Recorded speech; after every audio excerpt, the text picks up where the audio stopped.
आपणही खासदार आहात, नेमकं नाशिक पुण्याचं नेटवर्क कधी रेल्वेच्या मार्गाने कुठून हवाय मार्ग नक्की तुम्हाला कुठून हवाय? नाही, मी सातत्यानं ही गोष्ट मांडतोय. तुम्ही बघतात की जी ओरिजिनल अलाइनमेंट होती, जी संगमनेर, नारायणगाव, मनसर, खेड, चाकण याच पद्धतीने तो व्हायला हवा, ते गरजेचं आहे. मुळात काय होतंय की पार्लमेंटमध्ये मागच्याही सेशनला मी ही संपूर्ण गोष्ट मांडली होती की एकूण जगात 14 ठिकाणी रेडिओ टेलिस्कोप आणि रेल्वे हे कोएक्झिस्ट करतात. आपण ही उदाहरणं घ्या, 14 ठिकाणी आहेत जगात. मग 14 ठिकाणी जर ह्या गोष्टी कोएक्झिस्ट करतात तर केवळ आणि केवळ जीएमआरटीचाच प्रॉब्लेम का होतो? जर केवळ जीएमआरटीचा प्रॉब्लेम होत होता तर इथून मागे जे कोणी दावे करत होते की आम्ही 15 वर्ष फॉलोअप करतोय, 20 वर्ष फॉलोअप करतोय, तर मग हा फॉलोअप नव्हता का खरा? की तेव्हा जीएमआरटी झोपलेली होती? बरं, तिसरी महत्वाची गोष्ट ही होते की 29 देशांचा स्टेक आहे जीएमआरटी मध्ये. या 29 देशांचा स्टेक जर असेल आणि त्यामुळे जीएमआरटी महत्वाची असेल तर मग त्या 29 देशांचे सायंटिस्ट मिळून याचं सोल्युशन काढू शकत नाही. मग जीएमआरटीचा व्हाईट स्पॉट नेमका कोणता आहे? त्या व्हाईट स्पॉटच्या फ्रिक्वेन्सीमध्ये रेल्वे धावू शकत नाही का? की हे कुणाच्या तरी राजकीय फायद्यासाठी हे वळवलं जात आहे, असंही अनेकांची चर्चा आहे. आणि मग जर तुम्ही त्यातला मूळ मुद्दा बघितला तर हा गोल्डन ट्रायंगल जोडणारा सगळ्यात महत्वाची गोष्ट आहे. दुसरी गोष्ट, आता जी अलाइनमेंट जी प्रपोज केली जाते ती नाशिक, शिर्डी, नगर, पुणे अशी जी अलाइनमेंट जी प्रपोज केली जाते, यात नेमकं कुणाचं भलं होतंय याचाही एकदा विचार झाला पाहिजे. आणि जी ओरिजिनल अलाइनमेंट नाशिक पुणेची आहे, यामध्ये तुम्ही सिन्नर एमआयडीसी घेता, यामध्ये तुम्ही चाकण एमआयडीसी घेता, यामध्ये तुम्ही हा सगळा जो रिच ऍग्रिकल्चर झोन आहे आपला, संगमनेरचा असेल, त्यानंतर अकोल्याचा असेल, आपला जुन्नरचा असेल, मनसरचा असेल, हा संपूर्ण रिच ऍग्रिकल्चरल झोन जो आहे हा पूर्ण कनेक्ट होतो, जेणेकरून नॉर्थ इंडिया आणि साऊथ इंडिया और southern railway and northern railway या दोन्हीला हे कनेक्ट होतं.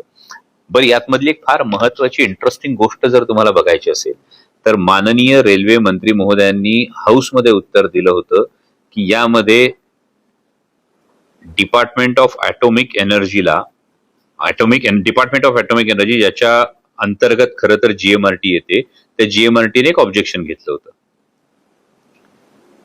आणि त्या ऑब्जेक्शन विषयी जर आपण वस्तुस्थिती बघितली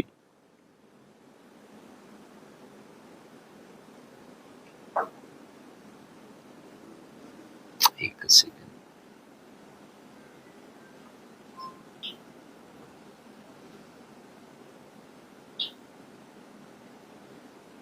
नेटवर्क सेशन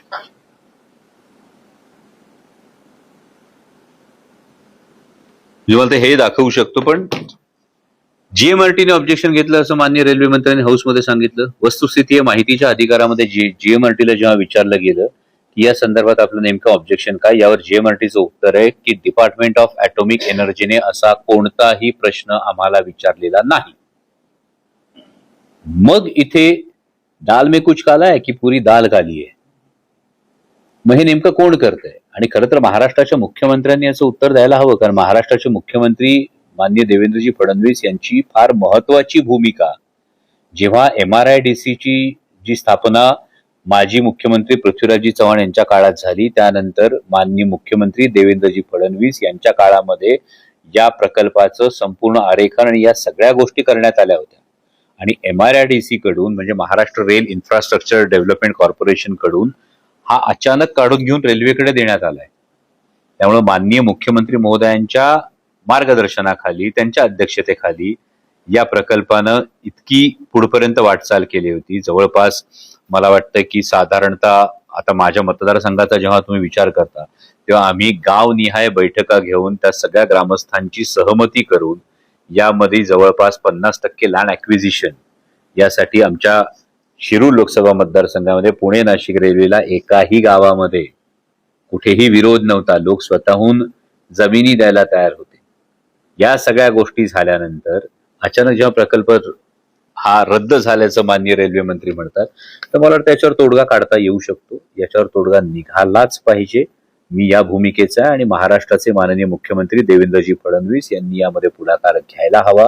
आज आम्ही जेव्हा दिल्लीतून पाहतो तेव्हा देश पातळीवर माननीय देवेंद्रजी फडणवीस यांची इन्फ्रामॅन ही जी एक प्रतिमा आहे ही खरोखर जेव्हा तुम्ही दिल्लीत बघता त्या पक्षीय अभिनिवेश बाजूला ठेवले तर माननीय फडणवीसजींची इन्फ्रामॅन ही प्रतिमा खरोखर अभिमानास्पद वाटते की इतर देश पातळीवर इतर नेत्यांकडे वेगळ्या वेगळ्या दृष्टिकोनातून पाहिलं जातं पण मान्य देवेंद्रजी फडणवीस यांच्याकडे इन्फ्रामॅन म्हणून पाहिलं जातं आणि मग इन्फ्रामॅन जर आमच्या राज्याचे मुख्यमंत्री असतील तर त्या आमच्या इन्फ्रामॅननी पुणे नाशिक मुंबई हा गोल्डन ट्रायंगल तर जोडला पाहिजे आणि हा गोल्डन ट्रायंगल जोडत असताना ओरिजिनल अलाइनमेंट वरूनच कोणाचाही इतर जर काही फायदा असेल तर तो फायदा बाजूला ठेवून या पूर्ण भागाच्या विकासाच्या दृष्टिकोनातून ही अलाइनमेंट आणि त्यावर ती रेल्वे धावायला हवी.